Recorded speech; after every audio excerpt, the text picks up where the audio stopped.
Typical आर्चिवमध्ये तुमचं स्वागत आहे. आज आपण भरपूर दिवसांनी लॉंग असा व्लॉग टाकत आहोत. तर सगळ्यांना पहिल्यांदा मी शुभ सकाळ, गुड मॉर्निंग. आपण सुरुवात केली आहे चहापासून. तर चहाच्या आधी मी आंघोळ वगैरे केली होती. आपण तुळशीचे मस्त हळदी कुंकू लावून पूजन केले होते. दिवाबत्ती करून मी चहा ठेवायला आली होती आणि गरम पाणी पिली होती. अशा प्रकारे माझी सकाळ झाली होती आणि मी भरपूर दिवसांनी हा व्लॉग टाकत आहे, कारण मला मध्यंतरी लग्न वगैरेमुळे मला वेळ भेटलाच नाही. आणि त्यातले त्यात चला असू ते कारण सांगण्यापेक्षा आता जे चालू ते मी बोलते. अशा प्रकारे मी माझा चहा उकळून घेत आहे, मस्त असं खरपूस. आणि मी चहा करत आहे तो गुळाचा. आता मी दूध टाकलेलं आहे आणि कोरा चहा उकळत होता. मी अजून साखर किंवा गूळ टाकलेला नव्हता, त्यामुळे आता मी थोडासा हा उकळून देते दुधाचा पण, आणि नंतरून मी शेवट गूळ टाकणार आहे. आता गूळ हा मी आपला चहासाठी वेगळा गूळ आहे, घरगुती भेलीतला गूळ नाही आहे, आणि तो मी घेत आहे. आता सगळ्यांसाठी मी आमचा गुळाचा चहा केलेला आहे घरामध्ये, मुलांसाठी पण, सासूबाईंसाठी पण, माझ्यासाठी पण. आम्ही सगळे आता गुळाचा चहा पित आहोत. साखरेचा चहाचं प्रमाण आम्ही कमी करत चाललो आहे. अशा प्रकारे आमचा सकाळचा चहा होत आहे. सगळ्यांसाठी नंतरून ठेवणार होती, आता जे उठले त्यांच्यासाठी आम्ही चहा घेतोय. तर चहानंतर माझ्या भाजीची किंवा मुलींच्या टिफिनची तयारी चालू होती. तर मुलींसाठी मसाला भेंडी करणार होते. त्यांना कांदा टमाटे टाकून मी एक दिवस दिली होती, ती खूप आवडली, त्यामुळे मी आता परत ट्राय करत आहे त्यांच्यासाठी. माझ्या लहान्या मुलींना खूप आवडती माझ्या. अशा प्रकारे मी आता मसाला भेंडी करते. मस्त लसूण असा थोडासा खरपूस तळून घेत आहे. लसूण तळून झाल्यावरती मी कांदा फ्राय करून घेत आहे. आता तुम्ही म्हणशाल कॅमेरा खालीवर का होतोय, तर मी मोकळंच सांगून देते. माझ्याकडे ट्रायपॉड नाही आहे, त्यामुळे मी हातानेच ॲडजस्टमेंट करते कॅमेराला किंवा फोन ॲडजस्ट करते, त्यामुळे थोडंसं मला प्लीज समजून घ्या. तर मी कांदा डीप फ्राय करून घेते आणि नंतरून मी त्यात टाकत आहे मसाले, जिरे, मोहरी, लाल मिरची टाकत आहे. अशा टमाटी पण टाकणार आहे लास्टला, कारण तिला पाणी असल्यामुळे मी ती शेवट टाकते. ही सगळी फोडणी देऊन घेते. सगळ्यांना मस्त अशी फोडणी देते. हे बघा, लाल तिखट टाकली, थोडीशी लाल मिरची टाकते, काळा मसाला टाकलाय. मसाला भेंडीसाठी काळा मसाला तर आवश्यकच आहे. थोडीशी हळद, टर्मरिक, एवढं सगळं टाकून मी मस्त फ्राय करते आणि नंतरून टमाटे टाकत आहे, कारण आपली मिरची परतून पण झाली पाहिजे. टमाट्याला पाणी असल्यामुळे किंवा ओले असल्यामुळे ते पाणी होऊ शकतं, त्यामुळे बघा मस्त असं कलर आला आहे मिरचीचा. आणि आता मी नेहमीप्रमाणे तुम्हाला मी दाखवलं आहे व्हिडिओमध्ये का मी भेंडी आपण ते कटरच्या साहाय्याने मी कट करते, त्यामुळे ती झटपट कापल्या जाते. आता मीठ टाकून मस्त असा फ्राय होईल मसाला. तेल सोडलं आहे मस्तपैकी. आता हिरवीगार भेंडी कापलेली मी टाकते आणि मस्त हलवून बारीक गॅसवरती झाकण ठेवून देत आहे, जेणेकरून वाफ दाबून राहील. आणि मीडियम गॅसने बारीक गॅस करत आहे. बारीक गॅसने कलर पण भेंडीचा गेला नाही पाहिजे.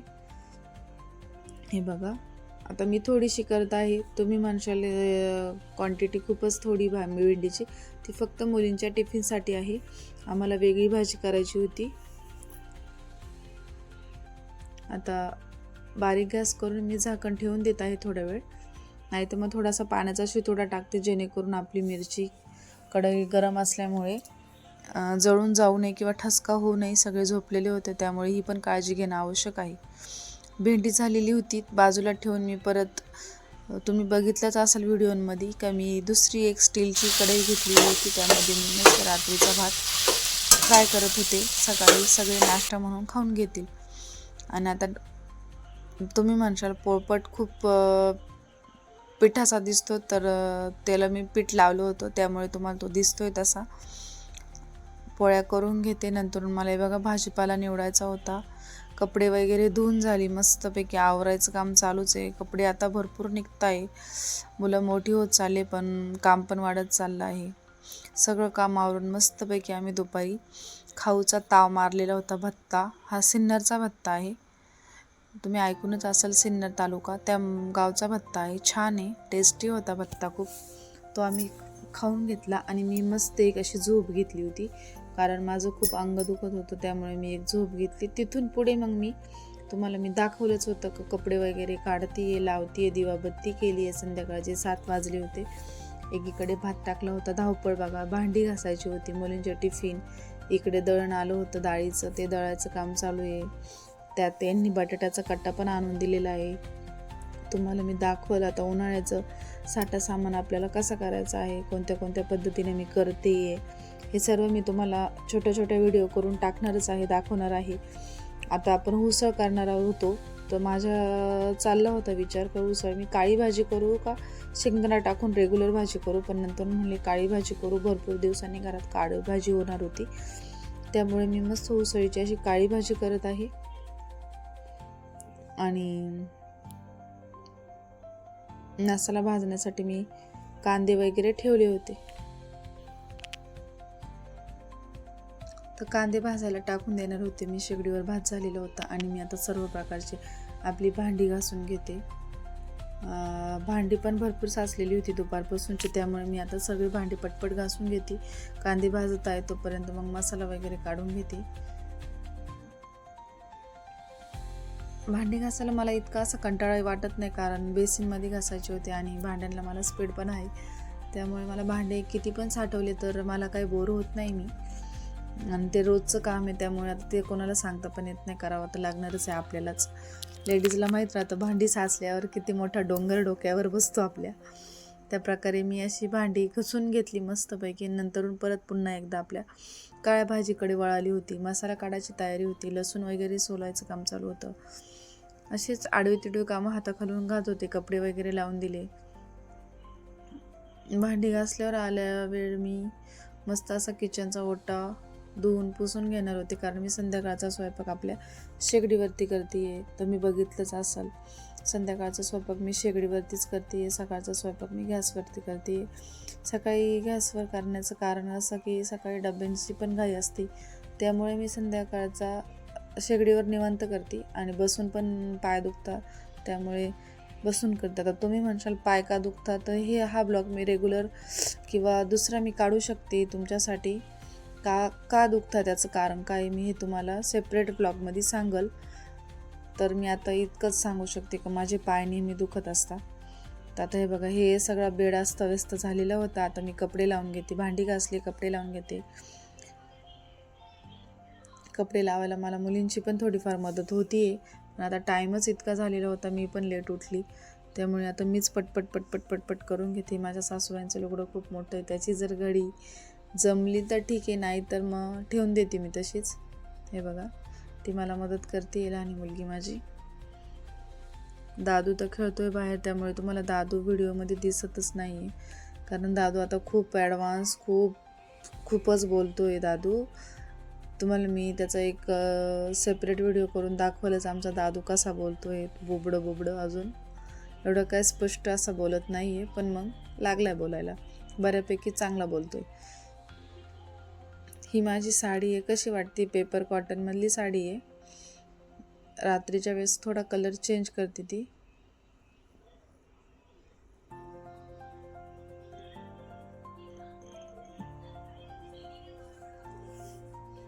अशा प्रकारे मी कपडे लावून देते आणि नंतर किचनमध्ये एकदा एंट्री मारली का जेवण झाल्यावरच बाहेर येते भांडे घासून रात्रीचे, त्यामुळे इकडलं सगळं आवरून घेते.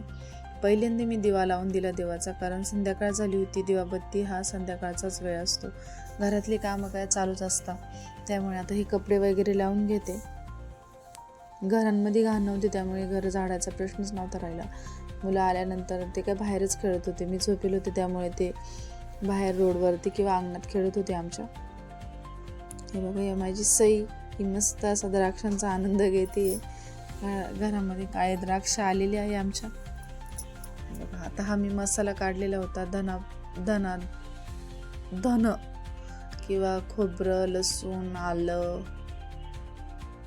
सगळं असं मस्त उकडलेली उसळ. आता मी थोडीशी दादूला काढून घेते खायला, म्हणजे दादूलाच नाही देणार आहे मी, तिन्ही मुलांना माझ्या देणार आहे मी खायला, कारण दादू संध्याकाळचं इतकं असं जेवत नाही चहा दूध प्यायल्यावरती. मग मी त्याला बोलले आज मी थोडीशी उकडलेली उसळ खायला देईल आणि वगैरे, तर तिघांनी पण खाल्ली आणि बाकीच्या उसळीचं मी भाजी करणार होती. तर दादू उसळ खाऊन तर झोपलाच होता, तुम्हाला मी दाखवते, तो माझ्या मांडीवर झोपला. हे बघा, इतकी उसळ मी तिघांना देणार आहे खायला. मस्त अशी शिजलेली आहे बघा. वाटाणा पण छान असं चिकन शिजलं आहे. ही आपली आळणी उसळ.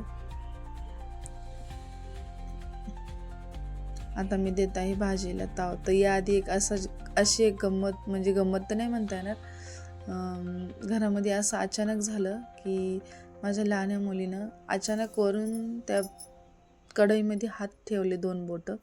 त्यामुळे तिचे ते भाजल्यामुळं आम्हाला थोडा टाईम झाला. त्यामुळे मी थोडी तिकडं बघत होती. कोलगेट वगैरे लावून दिलं तिच्या हाताला, चांगली फोड आली. आणि नंतर मी आता तुम्ही नेहमीप्रमाणे बघताय मसाला वगैरे मस्त असा फ्राय करून घेते. दळलेला मसाला आहे आपला हा, आणि थोडासा एव्हरेस्ट टाकते. अशा प्रकारे मी मसाला फ्राय करून घेते. नंतर आपली उकडलेली उसळ टाकून देते. मस्त शेगडीवर हळूहळू स्वयंपाक करते. मी काय स्पीडनं करत नाही बसून. आणि तसं पण संध्याकाळी मुली माझ्या हाताखाली थोड्या थोड्या वस्तू देत असतात, त्यामुळे काही टेन्शन नाही आहे. उसळ करून घेते. थोडासा एव्हरेस्ट मसाला टाकते, ज्याने बाजरीच्या भाकरींसोबत थोडीशी तिखटच छान लागते. चपातीसोबत साहजिकच आहे, थोडी फिक्की करावं लागते मला. अशा प्रकारे बघा, हा मसाला मस्त असा फ्राय करून घेते मी, आणि नंतरून मी त्यामध्ये आळणी उसळ टाकून देते. भरपूर मसाला झालेला आहे. भाजी मस्त अशी घट्ट घट्ट होणारी. आणि बघा, वरून कोथिंबीर चिरून टाकली. अशा प्रकारे आपला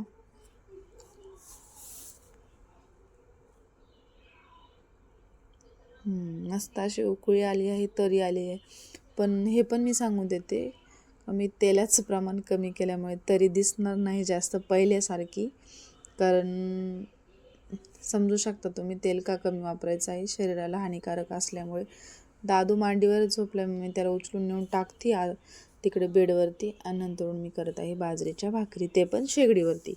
हे बघा, अशा प्रकारे मी मस्त एक एक भाकर करून खाली घेत होती.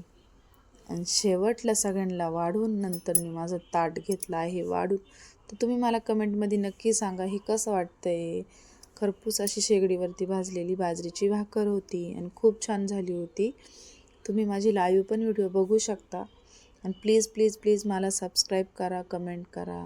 Good night. भेटूया.